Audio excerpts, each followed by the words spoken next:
It doesn't mean that a brand can't have a little bit of fun, cannot act more like a media company than, a manufacturer of, pharmaceuticals or chemical additives or heavy machinery. At the end of the day, a company is really just a collection of people with personalities and unique interests that are like gathered together to reach a common goal.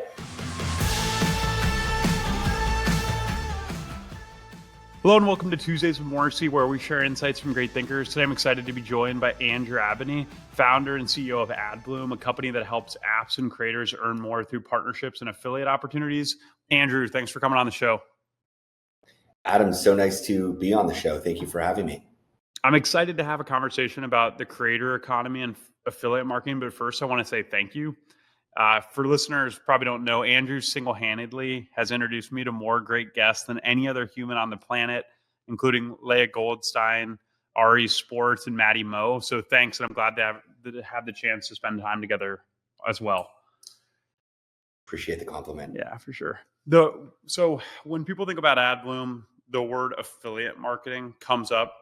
And I know for me, affiliate marketing drums up a lot of kind of preconceived notions, and I hear affiliate marketing, I think about like multi-level marketing for some reason. So could you talk a little bit about the origins of affiliate marketing and how what you're doing is similar and different than what most people think? Affiliate, oftentimes for me connotes like blue pill marketing. So, that's not the first time and certainly won't be the last time. I think to really understand affiliate, and I'll try and do this as quickly as possible. Early internet, pre-Google, Facebook, pay-per-click advertising, most digital ads were either sold on an impression basis or on an affiliate basis. And that just made a lot of sense, right? If you're the foremost encyclopedia of sneakers, like let's just say running sneakers, and you're writing a top 10 list, you're writing editorial, you're creating content, it would make sense that you would get a bit of a commission or a bonus when you included a Saucony or an Asics shoe in that list, or even thought differently that you would publish that list and Saucony would say, well, we would love you to continue publishing this list. And so we will commission you for every time you share us a sale. And so that's really affiliate at the end of the day. It's referral marketing, partnership marketing, and what I'm now calling vibe marketing. It has changed. I wouldn't say that if the concept of affiliate hasn't changed whatsoever over the years. It's the same concept. What has changed is we've had, all kinds of new digital channels that have appeared in our world. And, consumers, we spend more and more time on our phones and our computers and our smart TVs and so on and so forth. So there's just new channels to integrate advertising into, and affiliate commerce, vibes marketing makes up a healthy chunk of that, anywhere from probably 10 to 25% of digital ad dollars. So even when you're reading the New York Times or Wirecutter or BuzzFeed, or you're on CNN, a lot of those media organizations have very healthy affiliate or commerce marketing departments. That's the origin. I think what gets me really excited about affiliate, and still to this day, we're almost 8 years into the business, is that affiliate provides income for creators. Whether those creators are, it's a 2-person mobile app on the App Store, or it's, your funny neighbor next door who's sharing great shopping deals on her Instagram page, or it's somebody with a YouTube channel. This is a way for people to monetize their content creation. And so, at Adbloom, somewhere between 35 to 40% of our active affiliates are small to medium sized businesses, and I would say much more small than medium. More often than not, they are minority owned, female owned businesses. So I think, we sort of democratize access to these really high quality advertising campaigns, and both, enable consumers to get access to the coolest new apps and products, and fund content creation by partnering with our affiliates. Super cool. I'm kind of picking up on like the creator side. It makes a ton of sense that, somebody that is starting to build a following would want some monetization opportunity through affiliates. Can you talk about the other side of the platform? Like, where do those groups come from? I remember, watching Mad Men. They were like, Coca-Cola and Mad Men seems like it would be a direct relationship, but this seems like it's kind of more of like a one-to-many play. Yeah, that's a great question. So that can promulgate itself in a lot of different ways. But if we think about a fast growth startup, at some point they're probably going to start spending dollars on marketing to generate consumer demand or customer demand. And so their marketing mix, and this really well, their marketing mix is going to look traditionally like Facebook. Hey, I need to buy Facebook ads to get in front of my audience. I'm going to go look at other channels, TikTok, Snapchat, YouTube, Google, because when somebody Googles my name, I want to be, number 1, 2, and 3. And those are all really important, incredibly effective channels for growth. However, I like to think about the vibes. What I mean by the vibes is every brand, I'm not a brand advertising person, and I've been, across the table with many brand marketing and brand people with the cool glasses and, interesting stories. Like the people working there have cool glasses. Correct. Yeah. Correct. I never understood brand advertising because it didn't seem measurable, and what you can't measure, you don't know what the result is. And I've definitely been wrong. I'm definitely wrong more than I am right. And that's in every case in my life, both professional and personal. But what I've learned is you have the brand, you have their demand, you have their demands. But at the end of the day, when that CEO goes and Googles their company name, and what comes after the paid ad at the top is user-generated reviews, editorial, content. And that's not created in a vacuum by Madison Avenue any longer. That's created by your crazy neighbor who happens to be, the smartest person when it comes to lawnmowers in the world, and has a YouTube channel dedicated to lawnmowers, where all of a sudden that person is super important and super influential in the world of lawnmowers. So, if we're thinking about John Deere as an example. So affiliate does kind of touch on this kind of PR side, where you do want to curry favor with those influencers and creators. And, we see that now all over the place. But at the same time, you'd also think, hey, well, how do I incentivize this creator to want to include me in their weekly newsletter? Or how do I incentivize or reward them for considering, placing my lawnmower review or putting my lawnmower on their top 10 list? Well, the affiliate channel, the referral fee or the referral channel becomes an incredibly effective manner to do that, because while we kind of toe the line between what is incentive and what is not incentive, at the end of the day, the content costs money to create. And so if John Deere can on the back end support that content creation, whether or not it's favorable, like we have our best creators are giving authentic, objective feedback on a brand's product or service. And that's what makes them so engaging and so effective, is that they've got their vibes right. They're not BSing when they go on YouTube and talk about, this app does this and that. Are they going to glorify something a little bit more than often than not? It's possible.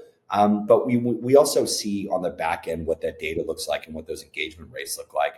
So I think that answers. I think it answers a bit of the question. Where normally what we see is a marketing team is going to exhaust their paid media channels, and maybe they get a bad review online, or they start hearing about affiliate and how affiliate is so effective and the most powerful marketing channel because you only pay for what you actually sell or the action that you're looking from the user. Regardless of that, a brand has to have their vibes right, because to be able to take that product or that offering to that creator group, they need to have not just a great product, not just a great brand, but they need to also be able to support ongoing content creation, ongoing audience engagement. So affiliate, I joke, and sorry, I don't joke, like, we level set with our clients. Affiliate should only ever be 15 to 20% of your paid marketing mix. However, it has a massive archetype effect, because all of a sudden, if you've got a great product and you've now built a great affiliate program, well, top 10 of your search results on Google are going to be dominated by great reviews that, do you own their websites? No. But can you call them up sometime and say, hey, I've got this, this new widget that I want to launch. Would you do a review for us? Yeah, totally. When you have those vibes right, it's an incredibly effective marketing channel. I love vibe marketing, or the concept of it. Playing on a lot of things are vibe these days. I've been playing around with the vibe coding and get really frustrated about how certain people, I think they're overstating how much they're doing with vibe coding. But I want to talk a little bit about vibe marketing. It seems like it's an intangible. And I'd like to hear your thoughts. Are you familiar with the Stanley Cup story? The Stanley mug story? The Stanley Cup. I know the Stanley mug. I know it's become the hottest thing in the world. I don't actually know the story that well. Cool. So what I picked up on is Stanley, it was a long time kind of outdoorsy brand. Not very sexy at all. And it was found by this mom blogger group. I want to say they were somewhere Utah, but they had a niche following of moms, and they figured out basically they posted about this Stanley Cup, the tall one with the straw and the skinny bottom, and they're you can hold it while you can it fits in your cup holder. You can carry it while carrying a bag of groceries and a child. And it completely changed, and it changed the brand, the brand Stanley, almost repositioned to be, to fit this vibe. So to paint picture for listeners, can you talk, and it doesn't have to be Stanley, if you have another story or case study, I'm just trying to really get clear on when you say vibe marketing, what is this intangible vibe? Yeah. So I've obviously, I'm highly influenced by whatever is happening in modern culture. I don't know why it's so interesting to me, but I'm a huge early 90s 2000s hip hop head, and so my entire dictionary of what I thought was cool in my preteens, teens, and even young adult years, still to this day, has been shaped and formed by that culture, that cultural movement. I was doing graffiti in grade 9 and just all kinds of wild stuff. I got in trouble too. I got a small suspension in junior high school, but nevertheless, I think the Stanley example is an incredible example of vibe marketing. Vibe marketing is different than vibe coding. Obviously, vibe coding is really the term that we're all using. But what I took from that, and as I thought about affiliate marketing, and because affiliate, when we started Adbloom, we wanted to be as far away from the term affiliate as humanly possible, because it is a really negative connotation. Most people think, oh, this is going to be a bunch of robots from websites I wouldn't want my kids on, coming and coming on my website and buying stuff and then charging it back, and it's just going to be really bad. And our industry has shifted a little bit towards what we call partnership marketing or partner marketing. And partner marketing is really large and wide, and now mostly refers to sort of B2B type of marketing programs, whether it's small, medium size, or much larger. Dell is a huge partner marketing group. When we think about vibes, and when I think about the work that we do at Adbloom, and the successful projects that we have, it's we're really curators of a Rolodex. So which of our content creators has a vibe that is going to match with the vibe of a brand? So we have one of our creators is a Hispanic American. Her page is fully in Spanish. She is incredible energy. I'm I self-describe myself as an Energizer bunny, and Karen is like 10 Energizer bunnies just in Espanol, and she's amazing. And most of her audience are, mostly female, mostly moms, head of household. So, they really do manage the household budget. They manage a lot of spend. They shop a lot. And she is incredible at engaging her audience for apps, brands, services that deal with everyday household expenses. So she did a very funny video the other day on Instagram with, she's driving to the gas station with her husband. I actually don't understand it because my Spanish is still very poor. But it was like she's kind of beating up on her husband while he was pumping gas. But she had installed, one of our clients. It's a gas app, and it's like a gas cashback app or gas rewards app. She had installed it. She got a bunch of savings, and she sort of paid for the gas that day. And that post went like wildly viral. She had an incredible month that month because of it, because she has the right vibe. She was able to take her vibe and identify, hey, what is it in this product that is going to be simpatico with who I am as a creator. I'm not faking it. Like, I would use this app, or I am using this app. And what about this app and its features are going to be in sync with what my audience cares about? So she just had the right vibe. And so when I look at, and when I talk to a lot of marketers that are looking to expand their programs or build a program, the vibe's got to be right. And so what makes the right vibe? Like, I mean, when we even think about that, it's like, hey, is it mood lighting? Is it the right music? Is it the right, color paint on the wall? Is it the right location with the right view? These are all things that we think about when we think about, hey, getting the vibe right. We think about sort of the physical world. In an affiliate program, if you're a growth manager or growth person or marketing person, well, hey, you need to have your brand values have got to be in sync with what you want your partners to be on. You need to have a program that's going, a referral fee or commission structure that is actually going to incentivize and reward your partners fairly. You need to have great marketing, great copy, great conversion funnel.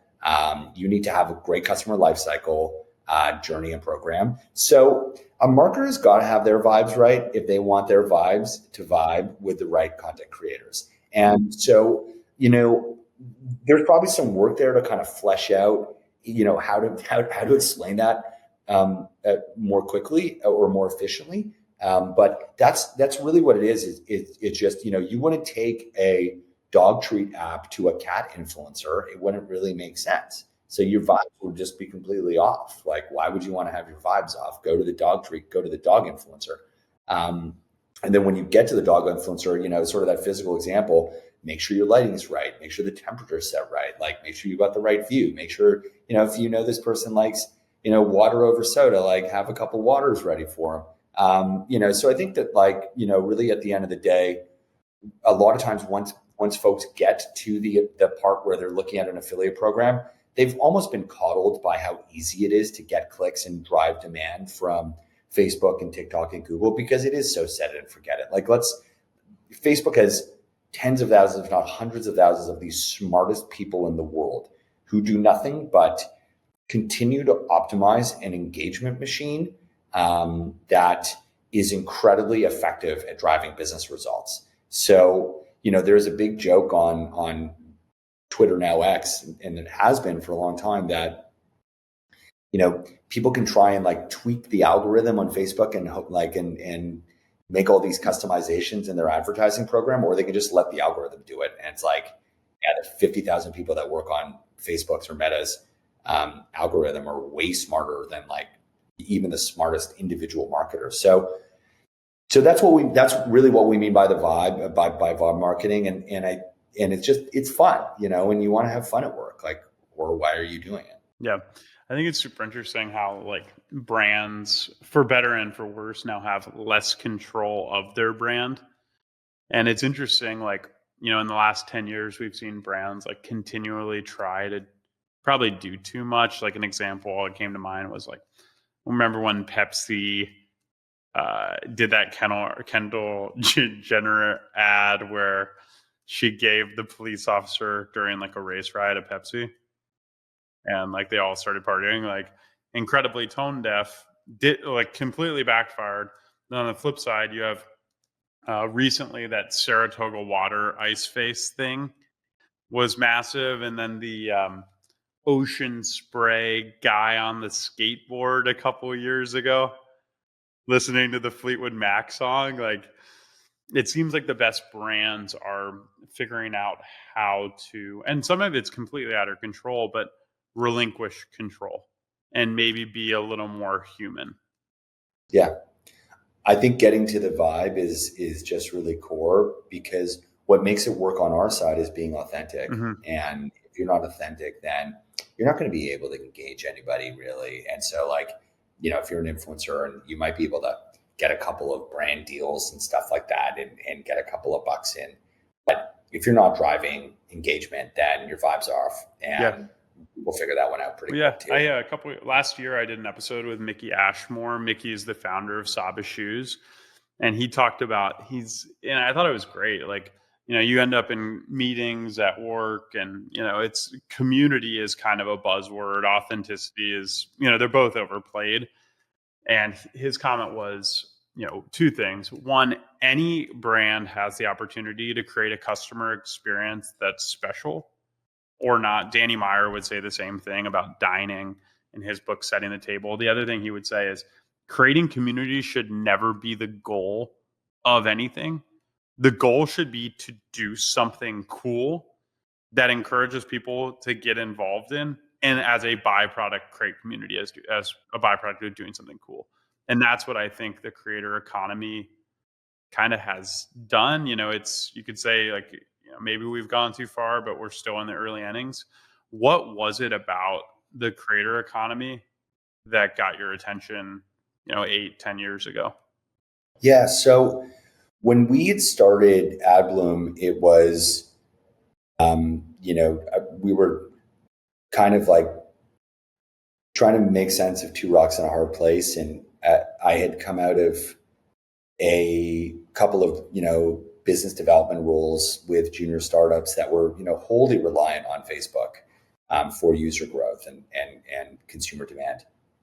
And I thought that was just a little bit bananas. And the story was, I was working at a college scholarship app called Schooled. Our CMO was a guy named Saurabh Ahuja, who's a brilliant marketer, was head of growth marketing at Glue Mobile, and one of the biggest mobile games businesses in the world.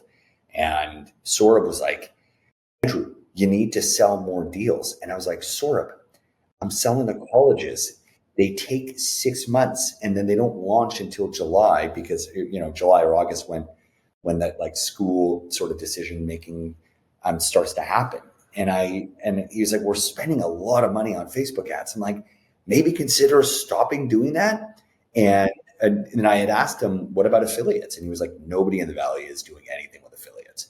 So as someone who had the great fortune of working for some really inspiring leaders, and then later on in life, when I first lived in Austin in 2013, my 3 roommates were all guys my age, super cool, from totally different walks of life than me. But we were all pretty entrepreneurial. Like I had a day job in the sort of more corporate world, but I was building new products in that role. And they were just like building their own companies. And I was like, whoa, you can do that. So I had come back to Toronto 2016 and was just sort of moonlighting, taking these gigs. And when Saurabh told me that nobody in the Valley was doing affiliate, a light bulb went off. Because to me, I was younger then, I was spending a ton of time on Instagram, and it was like, and a ton more time on all these different iPhone apps. It was such an exciting time. And I could sort of see that, there's a massive rush of new startups coming out, whether it was Uber or Lyft or Acorns or Robinhood or Stash or any of these companies. It was such an exciting time to be working in the technology sort of field writ large. And now is too, by the way. But that, the origins were, getting told, getting told no is for me a huge motivator because, from my early days as a kid at work, most of the jobs I got, you would get told no a lot. Like I was smiling and dialing for a window and glass, a window and doors business, like going through like the yellow pages, calling people to see if they wanted new windows. You get told no all the time until you got a yes, and then once you got a yes, it was pretty sweet. And so affiliate is sort of like that. And really, what tends to happen is, most affiliate companies are agencies, and so they get a monthly fee. They've got a team. They sort of manage an existing book, and they're not really that incentivized to go and find net new sources. What I was seeing unravel was the internet is completely changing. Everything is going to go from browser-based to app-based. There will be apps for everything, and apps like apps like Facebook and Instagram. Like Instagram was really the big spark, because you saw mobile usage just skyrocket with Instagram, at least within my cohort. But like, I think you'd say the same thing about kids in TikTok today. And like, I mean, for all the bad things that happen on TikTok, like it's pretty cute. Like, these kids just get together and do these like funky dance videos. I mean, I think that that's really beautiful. And so really at the end of the day, there's always a reward for whomever is, I don't know that brave is the right word, but like, brave enough to just go and try, because any new channel is going to have two things going for it. The company itself and the people that are in that channel are probably trying to figure out how they are able to support themselves and make money. And there could be a raft of new users. TikTok is, TikTok is not such a great example. I can't even think of an app right now. Telegram might be the example where, we don't think about this as much in the West, but outside of North America, Telegram is a massively popular app with thousands of channels, thousands of groups, millions of users. And what Telegram is doing a little bit different is they have no limit to what you can do with a group, and there's no cost to running a big group. So if you run, let's say, an opt-in newsletter, like an SMS opt-in newsletter, you get past a couple thousand contacts and it gets expensive. Like you have to pay to manage that newsletter group. You don't do that on Telegram. And Telegram gets you phone notifications. You have full functionality inside your Telegram group, and you have probably close to 1 billion users that are using it. Again, mostly outside of the West.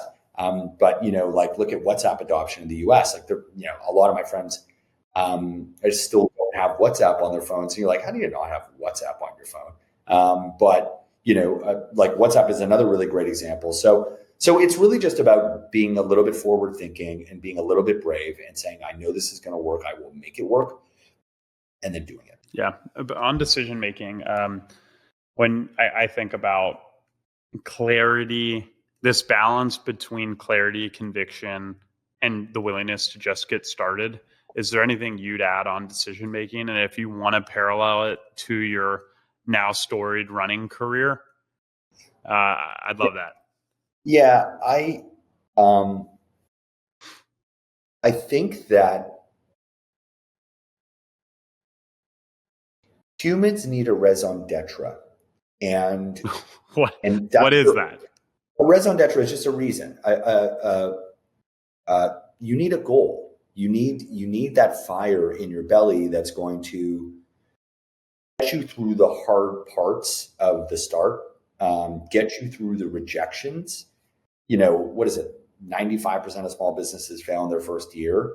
I'm not saying that's because they lack a raison d'etre, but I can tell you that when starting Adbloom, I had this, my friends in Austin had filled my ego with the belief that I could be a successful entrepreneur, and that at least I should try. That this idea that, me and my friend Brooks, we were like whiteboarding this idea called the hummus cloud, which was an on-demand delivery service for hummus. Because who doesn't love hummus? Like everybody loves hummus. And if you had really great hummus and you could, I swear to God, and have it delivered to your house, you would pay for it. Even though hummus has gotten better in the grocery stores, it still kind of sucks. It's not good. Yeah, not good. And you're right. I mean, and sometimes it's okay. But then when you have really good hummus, everything else just is not good. I mean, the Sabra pretzel hummus thing that usually is sold in airports, That product is a game changer because you're getting salty, you're getting hummus. Anyhow, so that taught me that and a lot of times, depending on the city that you live in or the sort of community that you're in, whether that's a work community or a social community or cultural community or religious community, whatever, you have people that have different points of view. And so, in my, growing up in Toronto, most people, took professional, sort of professional track, accountants, lawyers, doctors. My dad is a plumber. They all have a sort of skill set that they can go to work every single day and get paid. I sort of missed that boat, and so I think really at the end of the day, you need to have there needs to be a will and a desire. You can kind of fabricate that. Like in my case, I knew I wanted to start a company. I had now a couple of reps doing launching products in a business that paid me a salary. But I learned to understand that my personality type was I like to work. I want to be right. I want not my name in lights. I want that product to shine. I want it to get out there and get used. That's super cool to me. And I wanted a vehicle to be able to do that. And I just knew working for somebody else was not going to be the most effective way for me to reach that goal. Not to say that there are incredible jobs and careers, and I know wonderful leaders that I would love to work for. However, with my skill set and sort of where I fit into the world, it just made a lot more sense to go and start my own business. And so I came back to Toronto with sort of my hat in my hand. I had a 2002 Toyota 4Runner, and I just set off to go and build that world. And so, not that I was hireable, but I had a couple interviews here and there, and I just was not interested. I sort of was like, what can I hustle and scratch together so I can make rent? What can I scratch together to sort of get this company done? Who should I go talk to? Most people will take a meeting with you, no problem, if you just ask them for it. And so probably there's a part there where it's the more we can evangelize, just ask the universe for what you want. Because most people, human beings writ large, are kind, positive, caring, and they want to help. That's in our hearts and souls. It doesn't matter what your race, color, creed is. Everybody is human. We all want to help each other. And so for me with Adbloom, it was sort of put myself in a position where I kind of had to win. And, I was almost really close to not having any money in the bank. And that was that'll put the fire in your tummy really quick. And then the other part there was, I really wanted to start my own company. I wanted to make, that idea a success. And so it wasn't until 6 months into Adbloom that we actually made any revenue. And it was a small amount of revenue. I think we made $300 in that first month, but then 300 turned to 600, turned to 1,500, turned to, XYZ. And thank God it's just continued to, more or less grow over the years. But it's really just about, persevering. And so I think the hardest thing is how you need to find that raison d'etre. For me, with running, for instance, I've spent 15 years trying to become a runner and have tried everything and, became a cyclist because I was not successful in becoming a runner. But for me, I wanted to make some big lifestyle changes, and I wanted to have a really strong cardiovascular system because, I love her. My mom was a 3-pack a day smoker, and she drove us to school, and I would get uninvited from birthday parties as a 10-year-old. I had no idea why until later on in life. I realized I reeked of cigarettes. And so I wanted to get as far kind of away from that as I humanly could and just kind of try and say, hey, can I become this person that everybody's telling me that I shouldn't be or that I can't be or that I'll never be?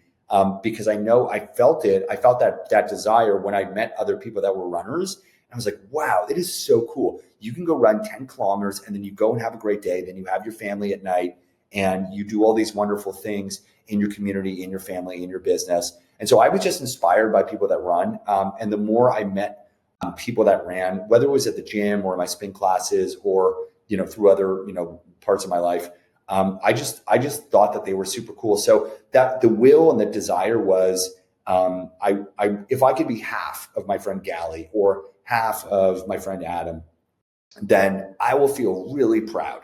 And then that other piece of sort of like, hey, get your back up against the wall. I wanted to be healthier. I really saw myself as, and I read a book called Born to Run, which first convinced me. But learning about Born to Run was I texted my friend Jake, who's an avid great runner, and he said, get a pair of Asics, read the book Born to Run, and get started. And so I think it's like communicating what your desire is and asking the universe for it, and it'll start to kind of like return itself to you in tenfold. Yeah, I was talking to Leia on the podcast a couple weeks ago. Leia won the race across America, which is like 3,000 miles in 12 days on sleep deprivation, introduced by you. And we were talking about the power of having a goal and just getting started. It's like I ran an ultra marathon a year ago or so, and 50 kilometers. And I would have never been able to run a 50 kilometers if there wasn't a race to train for. And that was really powerful. When you're sharing some of this other stuff too, I was thinking about Scott Galloway talks a lot about how we over glamorize entrepreneurship, in the sense of a lot of entrepreneurs don't really have a choice. Like their career has made them really tough to hire, even if it's all impressive stuff, and they don't have a choice. They have to start a business. When you talk about making $300 in your first month, something I've been thinking a lot about over the last few years is like how self-generated income is a muscle, and it's important to use early. I was speaking to a group of students at University of Alabama, Birmingham, where I have some professor relationships. And that was one of the things, is like, just like focusing on making small amounts of money or small amounts of impact is so powerful. And I told them bonus points if you could do it on the internet, because that's the next frontier. And then lastly, I think you have something with the hummus. There's a New York service called The Avocado Guy, and he delivers premium avocados, lemons, and limes. And that's it. And I think we have a dearth of good hummus, and we got to fix that.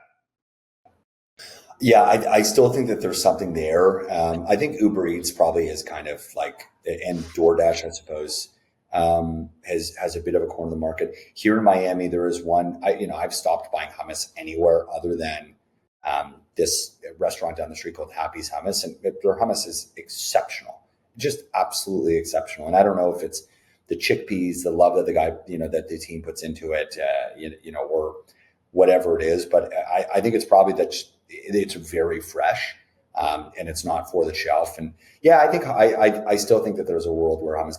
I think Hummus Club makes a lot of sense in a lot of cities, and like a weekly hummus. People are buying hummus every single week. But another thing I have learned is that there are many great ideas.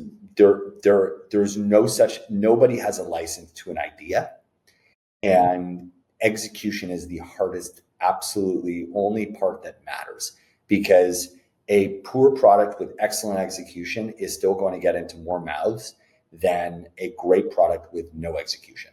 So I think, like, to Scott's point and stuff on entrepreneurship, I talk to a lot of professionals who at the very least should have a profile on Upwork so that they can be hired for their specialized skill set and at least make a couple extra bucks on a weekend or in an evening. And it is, I think, I don't think it's like a toxic workplace thing or a work culture.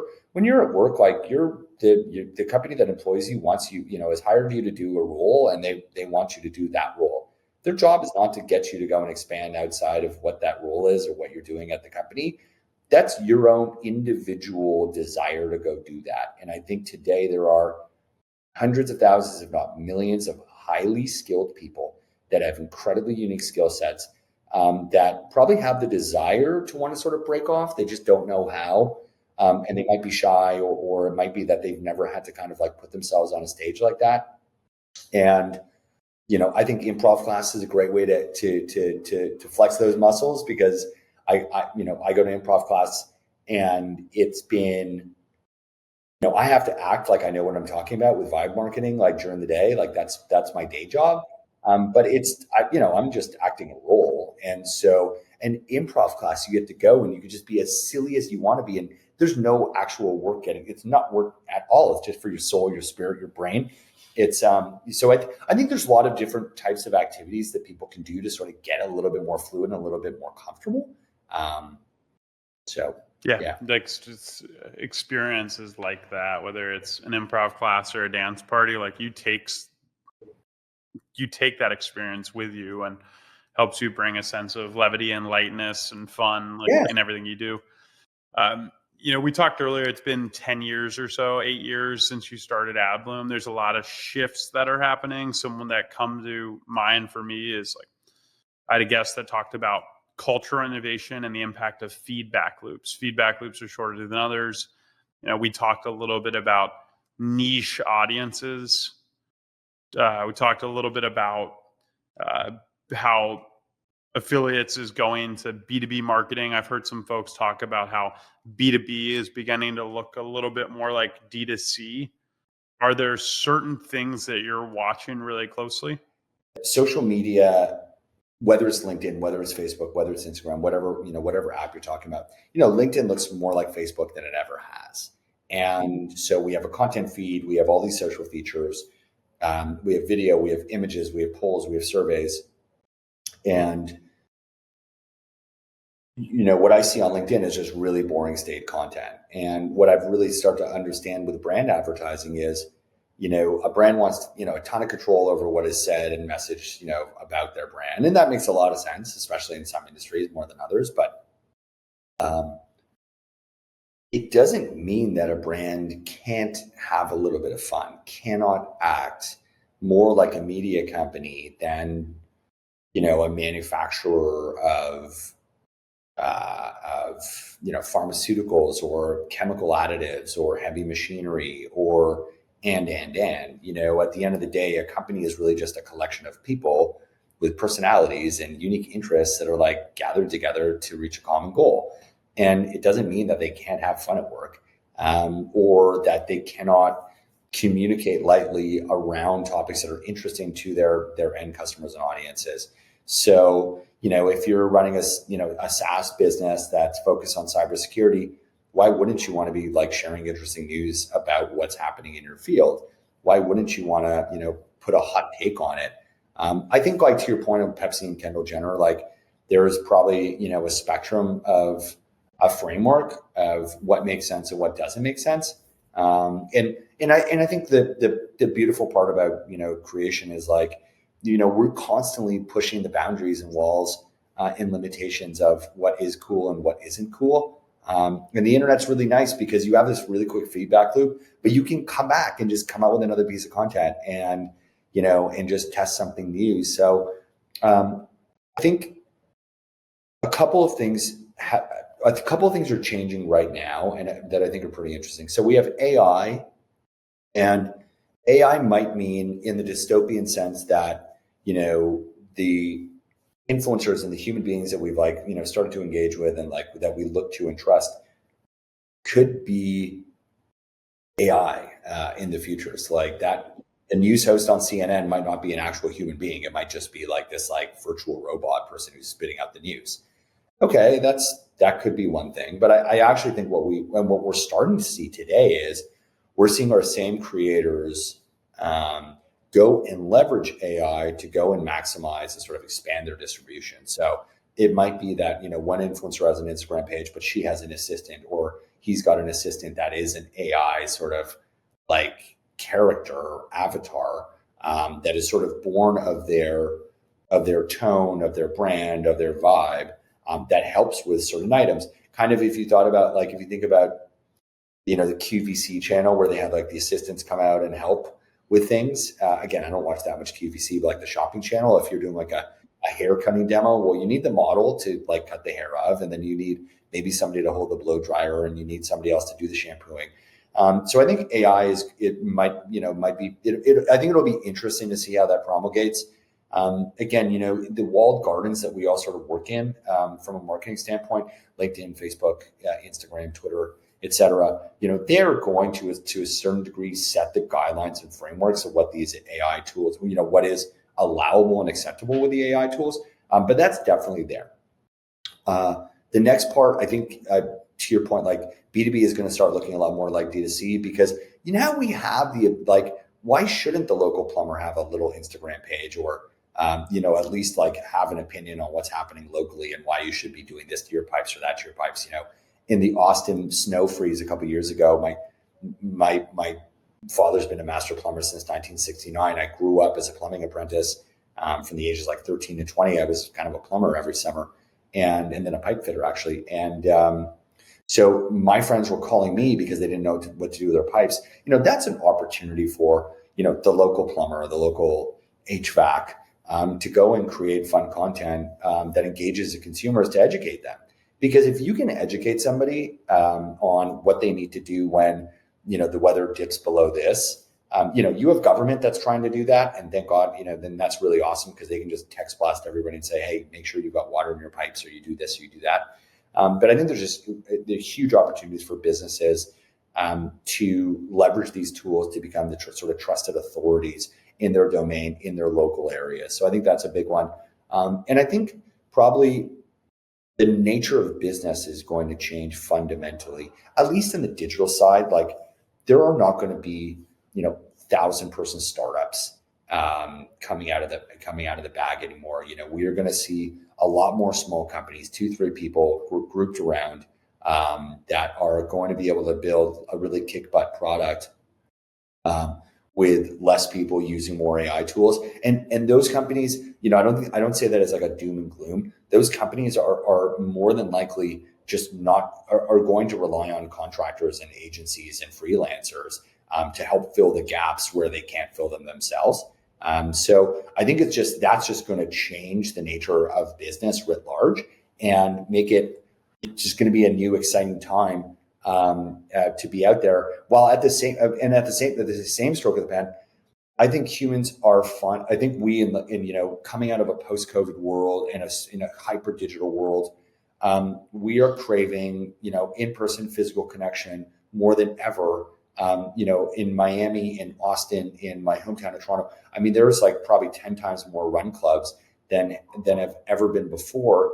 And so social media sort of like made it possible for you to go and do, there's a beach bocce ball club that sprung up last year here. And bocce ball is like the Italian kind of like lawn bowling sort of game. It's very fun. That would never have existed 5 or 10 years ago, but now you can actually go and get 30 people together to go play bocce ball using social media, and get 30 strangers to come and spend quality time together. Now, do they go to a restaurant or a bar next door after the game is done? Does a bocce ball brand come and sponsor them? So it's not that commerce is going to stop. We are craving more human connection than ever before, because we're not getting as much of that from work or life or what have you.